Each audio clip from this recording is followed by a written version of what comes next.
আজকে কিন্তু অনেকদিন পর রোদ উঠেছে, তোমরা দেখে বুঝতে পারছো কিনা। অল্প হালকা হালকা আছে রৌদ্রটা, কিন্তু অনেকদিন পরে আজকে রৌদ্র উঠলো। আর এদিকে দেখো আমি রান্না বান্না বসিয়ে দিয়েছি। এখানে ডাল বসিয়ে দিলাম, আর এখানে ভাতের জন্য জল বসিয়ে দিয়েছি। এটা ডালের জন্য জলটাই বসিয়েছি। আজকে প্রেশারে ডাল করব না, আজকে কড়াইতেই করব। তো দেখো এখানে চা বানিয়ে নিয়েছি, চা দিয়ে বিস্কুট দিয়ে খাবো। তো good morning everyone, welcome to MT chemistry blog. তো তোমরা সবাই কেমন আছো? আশা করি খুব খুব খুব ভালো আছো। আমিও ভালো আছি। কয়েকদিন ধরে কিন্তু পাখিকে খাবার দেওয়া হচ্ছে না। এখানে আছে খাবার দিই, খাবারটা দেওয়া হচ্ছে না, দিতে হবে। পাখিগুলো ওকি ঝুঁকি মারছে এসে।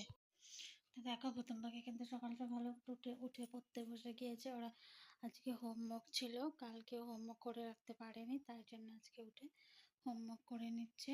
এখন বাজে হলো 7:15, আর একটু পরে স্নান করবে, স্নান করে রেডি হয়ে যাবে স্কুলে। ইন্দ্র কিন্তু আমার কাজ বাড়িয়ে দিয়েছে। এখানে ইন্দ্র পটি করে দিয়েছে। কাল আমি একটা থালে কিছু একটা কাজ করতে গিয়েছি, তখন দেখি ইন্দ্রের পটি। দেখো তো কতগুলো বাসন এখন আমার এক্সট্রা কাজ বেড়ে গেল। তো করতে তো হবে, উপায় নেই। এগুলোতে যেহেতু ভাত খাওয়া দাওয়া করা হয়, তো চলো ধুয়ে নিই। তো আমি কিন্তু সমস্ত বাসন ধুয়ে নিয়েছি, ধুয়ে এখানেই রেখেছি, পরে ওখানে উঠিয়ে রাখবো। ওই জায়গাটা পরিষ্কার করে নিয়েছি। যাই হোক, ভালোই হয়েছে, আমার বাসনগুলো ধোয়া হয়ে গেল, না হলে ধোয়া হতো না। গুড ইভিনিং ফ্রেন্ডস, এখন সন্ধ্যা হয়ে গেছে, এখন বাজে হলো 6:25। তো দেখো আমি চা বানিয়ে নিয়ে এসেছি। আজকে কিন্তু গরম পড়েছে, অল্প রৌদ্র উঠেছে, তাই গরম পড়েছে। চা সাথে বিস্কুট নিয়ে নিয়েছি। আর আজকে আমাদের দোকান থেকে চলে এসেছে, এই দেখো খাবারও চলে এসেছে। কি এনেছে দেখিনি।